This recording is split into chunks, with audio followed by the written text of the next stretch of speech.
Francisco. For those of you who have heard of Tim Draper, I was on stage with Tim in February or March earlier this year, and he wants to make the northern part of US, California, its own state. So based on that, I hope that's a good cue for what Vint is going to talk to you about. Over to you, Vint. Thank you very much. It's a great pleasure, of course, to speak here, and I'm, of course, very much pleased that so many people know about Liberland here, but it is roughly 500,000 people that have heard about Liberland. So Liberland is, as I would say, widely recognized around the world. 1 out of 16 people know something about it on this planet, which I think was a good result after 3 years of existence. At some time of the history of Liberland, there were more mentioning of Liberland than other sovereign states, which was very delightful, and I still think that actually continues up to date in some times. The idea behind Liberland is that we just became fed up. We became fed up with the amount of taxes, with the amount of regulations. Let me remind you that you just passed a law which will basically allow anybody to kind of censor internet in the name of copyright law. It is amazing that the 200,000 pages of regulation that EU has produced is by the measurement of EU itself actually slowing down the economic growth by 4.5% a year in the member states. And of course, you can argue that some of the regulations are good, some of that, but I really believe in the power of free market, that many of the things would be sorted out better without the state. So our idea was not to fight the existing system, not to go into political struggles in any existing country and just start a new country from scratch. And I think it is actually, and after a while, I figured out that's actually a much healthier and easier way to change things, because then you can lead the others by example.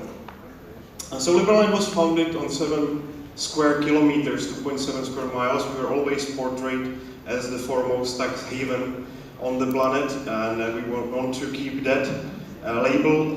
We are proud that we are heaven and we are not a tax hell like many other countries on the planet.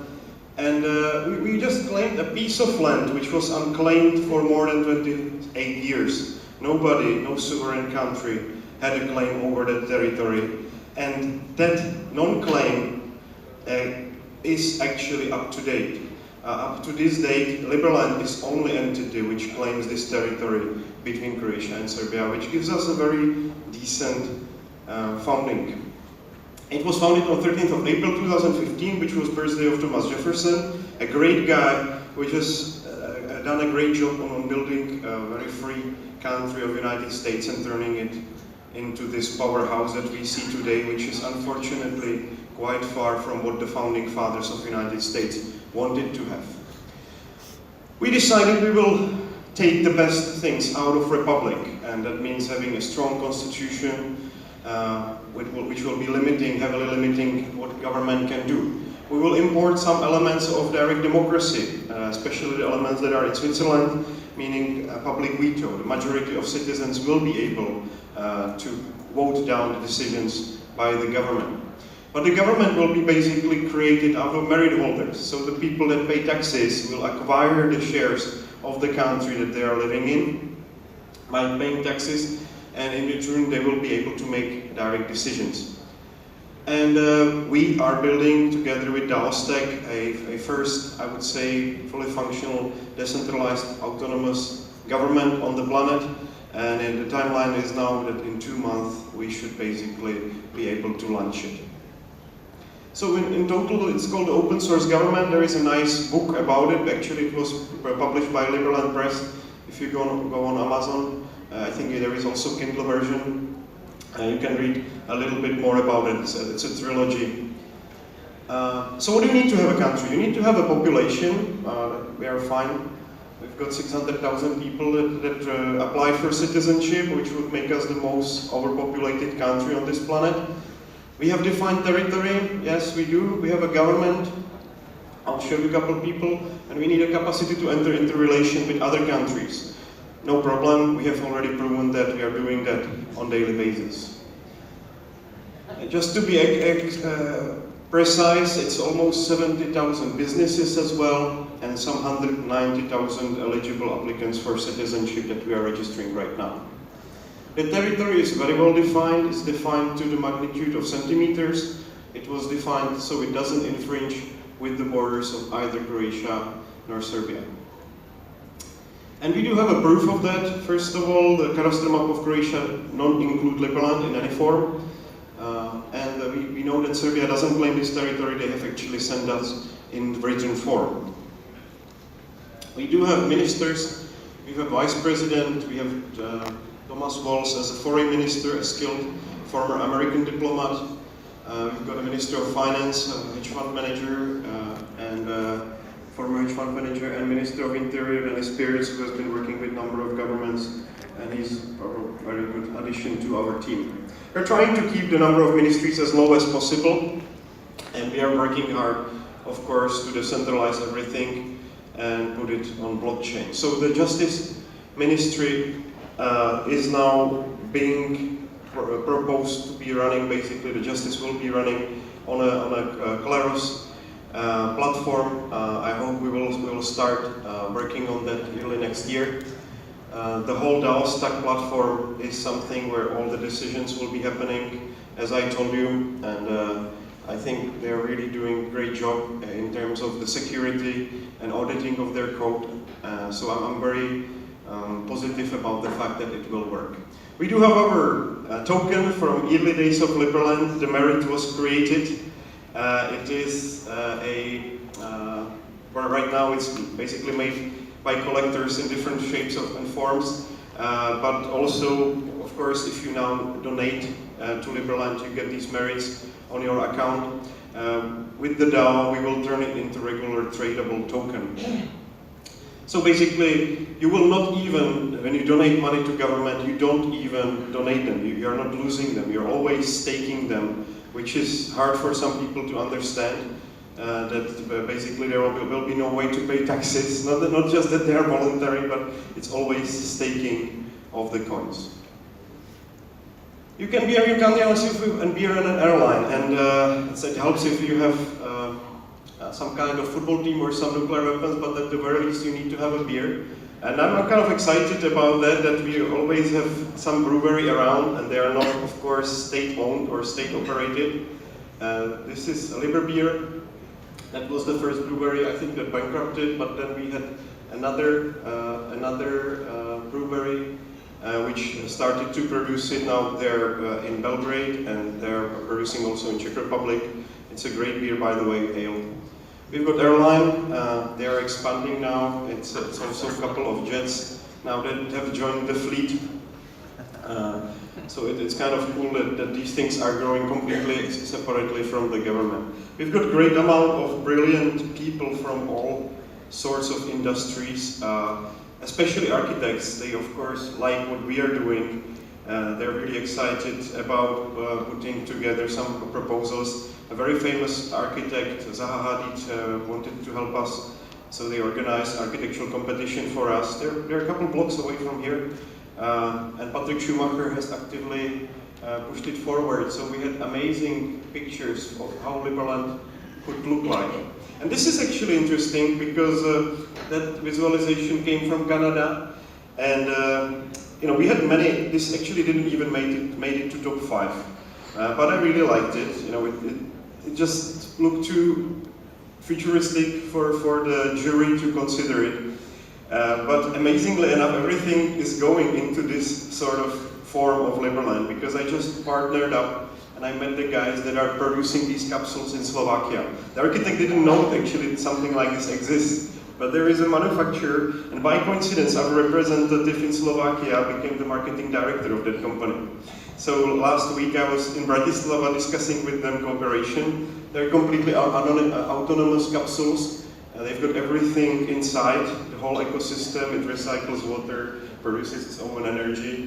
They can be built also in different sizes. So this form of Liberland now seems to be like the one that we are kind of naturally gravitating towards. Keeping as much nature as possible, keeping it futuristic. But of course, the private investors and the private owners will decide on the way it will actually look like. We had a bunch of them. This was, I think, number 3 from Harvard, the proposal how the land would look like. So you see it's a decent size of territory, 3 times larger than Monaco. It's a very nice place to build a nation state, the city-state, I mean. I didn't understand that. We've got a representative offices now all across the globe. That means I think we are now in 105 countries, which is pretty cool. Not just that, we actually have now 10 diaspora villages. So Liberlanders are getting together, they're building their own settlements, buying their islands and flying the flag of Liberland. It doesn't mean they're in any way kind of separatist or anything like that. It just means that it's a regular diaspora village. I will show you a couple of pictures at the end. We're working hard with American congressmen and senators. I'm flying in 2 weeks to speak at the ALE conference, which is one of the biggest meetings of congressmen and senators in the United States, and I'm going to have a keynote speech there. And I think the United States is critical for us. I made a couple of official state visits already. This is in Palestine. We exchanged, I gave them some ether, and they gave me some of their flag. So that's one of the ministers. We already made one mutual recognition with Somaliland, and we are flying there in 1 month, and we are actually going to open officially our embassy. And by the way, how many people have heard about Somaliland? Okay, that's much less than about Liberland. It's amazing, nobody knows that it exists, but it is a great piece of land, larger than the United Kingdom, with 5 million people living there with great business opportunities. Yet nobody really knows about its existence. In London, they've got one of the few regular embassies. It's not recognized by the international community, but they're completely sovereign and functional state for the last 28 years. Just about the same time, Liberland has not been claimed by anybody. So, if you didn't know where it is, actually this is Somalia on the right, and this is Somaliland. With a big harbor, Barbara Harbor, which has been now invested by Dubai. They are putting $1.5 billion of dollars into rebuilding it and building a free trade zone. We are actively taking part in the debate and I hope in the future development of the country. Now that's our embassy that we are opening. And then, of course, these villages, it's really interesting, of course, to see that they're kind of naturally growing. One of the biggest ones, and I would say one of the most, with the one that has a future, I would say the best future in front of itself is the project in Panama. The first part, we were discussing that it should be called actually Liberland, so we'll have another small Liberland in Panama. Panama is a great place to live in, and it's actually amazing scenery there, right at the right altitude where you've got a beautiful weather all year round. If you were living next to the sea in Panama, it's too hot. I think they found the right place to build it, and they're already into process of designing different houses. They just started the selling of the land, and you can get a nice house and piece of land there for $250,000. We're also working to develop our ecosystem of companies. We started to register companies like a year and a half ago, and we're slowly progressing in that. We've got some 100 registered companies, and I would say a couple dozens are functional and in business. We are still kind of in testing mode, but what I'm really excited is working with DAO Stack to offer these companies to be incorporated also as DAO. The new generation of kind of organization that doesn't really need a state and a jurisdiction, but with the system of merits, we will actually provide that jurisdiction to the companies. We have also a couple ICOs that decided to support Liberland and just put a couple of percent into the development of the country. So Universal, for example, was the first one of them. I think 23 million that they fundraised, and they decided to put 5% as a voluntary tax into the development of Liberland. And we've got some online businesses. Liberland Jobs is the one, I would say, the latest addition to these businesses. It is offering for workers to pay with any crypto. Actually, the website expects you to accept only crypto and don't accept fiat for your work. So I think it's also one of the first websites that are only for crypto enthusiasts if they want to find a job or if they want to offer a job. And I think you can find a bunch of developers there, for example, for their SEO.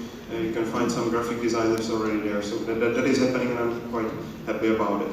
And then just a couple more slides to the end. Some things are also happening on the spot in Liberland. We still have issues with Croatia. We're pushing back and forth with them. So it's not that easy, but we didn't expect it would be easy.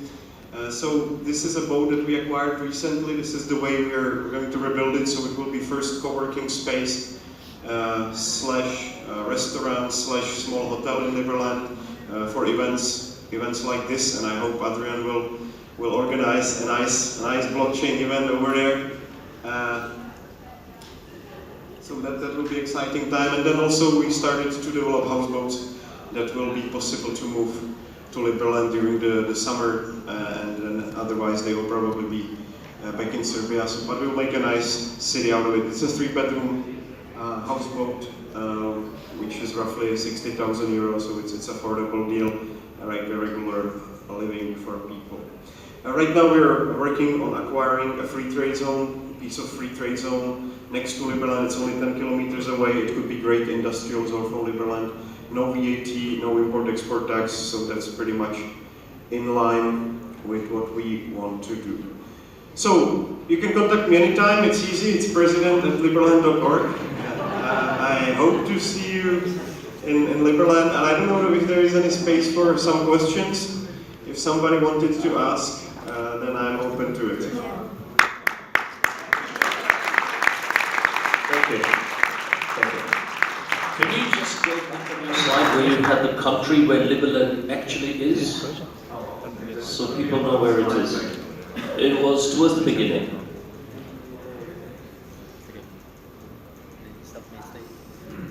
There we go.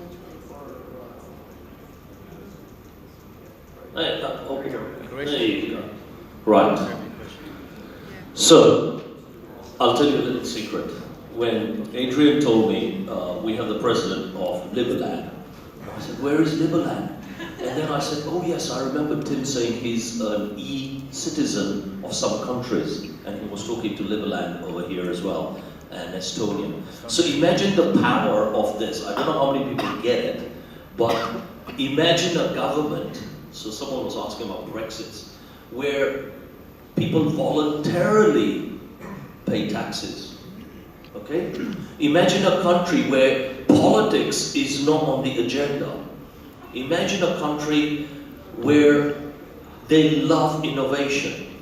So if you look at the whole blockchain, ICO, crypto market, the biggest thing that stifles innovation and creativity is the politicians and the big institutions like the banks, the REITs, the trusts, and the funds. That is why blockchain, ICOs, crypto hasn't really taken off. Because what you are doing is getting the politicians out of their jobs. They've got nothing to do then. The bank managers not to live in their big tower houses because they don't have real money to touch and feel and manage. So what they're doing is absolutely phenomenal. And one other thing, I live in Romania, which you know, which is right next door. And I still didn't know about it before. So, thank you very much. Merci beaucoup.